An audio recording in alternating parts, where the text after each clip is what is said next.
Bitcoin's blockchain was written 2008, and despite criticism by financial regulators, institutions, governments, and media, it had a tremendous increase in value.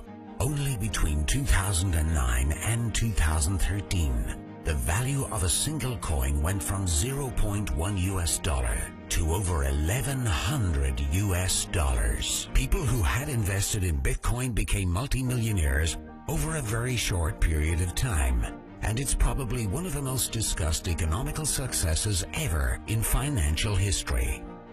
One of them was a young Norwegian man who invested $26, only to forget all about it. A couple of years later, his modest investment of $26 had turned into over $850,000. It was an expensive lesson for anyone who was introduced to Bitcoin at an early stage, but who turned it down. What if new technology allows everyone in the world to be their own bank, free from taxes and banking fees? Cryptocurrency is built on math, technological computer software with a shared code that connects a global network through the internet. But how do we know it can be trusted? Traditionally, we are programmed to rely on trusted third parties like banks, credit card companies, and remittance services as they keep track of the money being transferred from one to another. And we are being charged tremendously for it. We are in the habit of paying big money for something that could be free of charge. Most trust banks so dearly that they think they are solid, honest, and reliable. But what if there are ways that can cut out these middlemen, charging us huge amounts that are cheaper, safer, and faster? While many people associate it with anonymous black market trading, it is actually far from transparent than you may realize. Just think about it. Today you can easily copy and download music and movies online. And cryptocurrency is digital, just like music and movies on internet. So listen closely, as this is key to understanding cryptocurrency. Can you trust that your digital money will not be downloaded as easily as your favorite songs? How can a digital currency retain its value and not be copied online? The interesting thing is that cryptocurrency is not a file on the computer. It is rather an entry in the public distributed database called the blockchain. Let's compare it to today's banks. They keep ledgers of each transaction with a plus and a minus in databases. With cryptocurrency, bank accounts are replaced by an e-wallet where you alone can control it. The ledger of a cryptocurrency is the blockchain.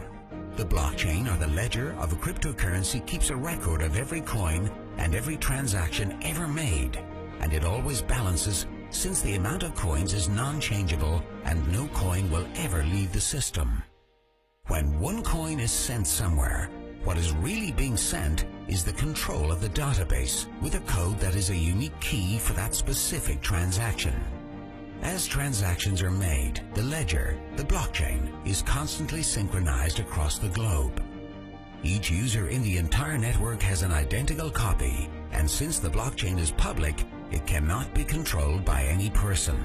There is no single point of failure. To hack the blockchain, hackers would have to target thousands of computers across multiple geographic locations, all at the same time.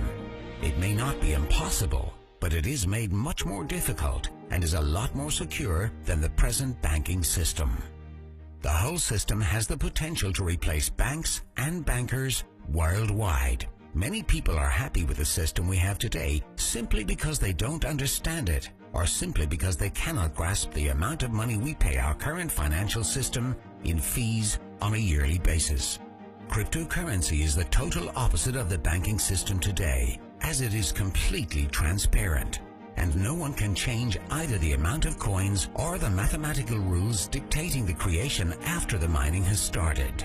Cryptocurrency is therefore, through the limited amount of coins, impossible to inflate. Cryptocurrency truly holds the potential to make our world more fair. Today, billions of people are living without a bank account, while many more have a smartphone.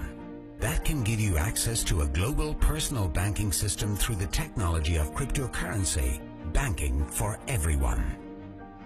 Cryptocurrency is to banking what the internet was to telephony. The most exciting thing about it is not anything that we have seen yet, but what it will become in the future.